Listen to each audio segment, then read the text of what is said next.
If you or a loved one are struggling with type 2 diabetes, you should visit the link in the description below.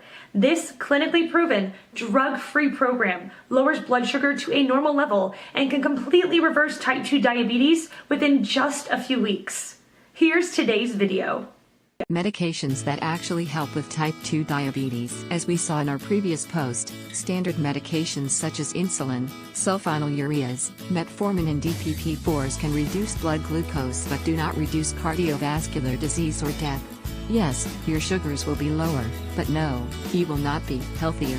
Whether you take the medications or not, you will suffer the same risk of kidney disease, heart disease, stroke and death. So why take these medications at all?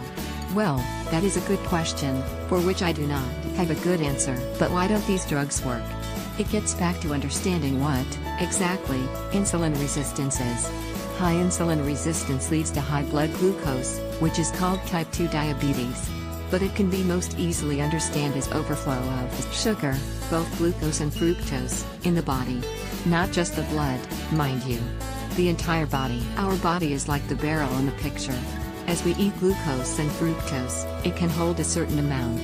Glucose may be stored as glycogen in the liver or turned into fat by de novo lipogenesis. However, if the amount coming in far exceeds the amount going out, soon, the storage capacity of the barrel will spill out. We have two compartments for the glucose. In our body, and in our blood. If our body is full, incoming glucose spills out into the blood, which is now detectable as high blood glucose. So, what happens when your doctor prescribes insulin?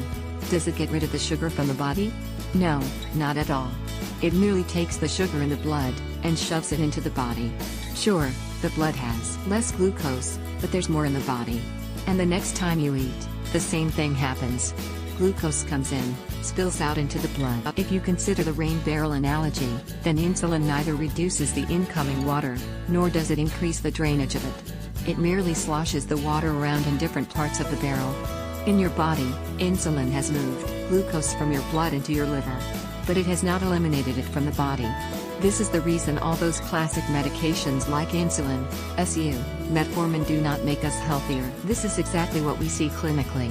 As we doctors have given more insulin and more medications, people still continue to suffer the same number of problems: heart disease, strokes, foot ulcers, kidney disease, blindness, etc. So, what we need is a drug that get rid of the water, glucose, from the rain barrel, body, rather than simply move it around. Recently a new class of medication, called SGLT2, makes you urinate out the glucose. This seems like it would be pretty beneficial in the case of type 2 diabetes. After all, if the body has too much sugar, then peeing some it out seems like a good idea. This idea was tested in the trial called Empire, which tested for both cardiovascular outcomes and renal, kidney, outcomes. This was the gold standard of evidence, a randomized controlled trial. This trial showed that the drug, empagliflozin, only reduced the A1C by a paltry 0.54%. This really sucks. Insulin, metformin, sulphonylureas all lower blood glucose way better. But that's not the question. The primary outcome, death, heart attacks or strokes, was reduced in the EMPA patients by 14%. Death from heart disease was reduced by 38%. Kidney outcomes were similarly beneficial, this being very important information for me as a kidney specialist. In fact, this was the first new drug since ACE inhibitors to really show some renal protection. In case you are keeping track, ACE inhibitors were introduced in 1981. That's a whopping 36 years where we had no new discoveries to protect kidneys against harm. If cell phones were like kidney medications, we would all be using big chunky cell phones right now that do nothing other than place a call. Who even talks on the phone anymore? Yes, that is the state of medical research.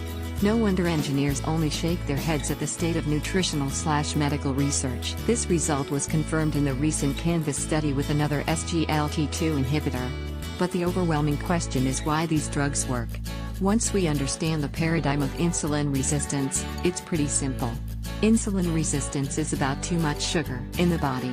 SGLT2s help get rid of that sugar so that it can't stay inside the body to cause harm. But there's another potential solution to the problem. Why can't you simply turn off the tap leading to the overflowing rain barrel? This was tested in the STOP-NIDN trial in 2003. The drug acarbose blocks the absorption of carbohydrates, glucose, into the body. Hey, that's great. If it's like the rain barrel, it is similar to turning off the inflow. Thus, glucose can't come into the body where it will do harm. A carbose generally has pretty crappy blood glucose lowering, but patients lost weight, 1.1 kilograms on average, anyways. But once again, that's not the question. Did a carbose reduce heart attacks?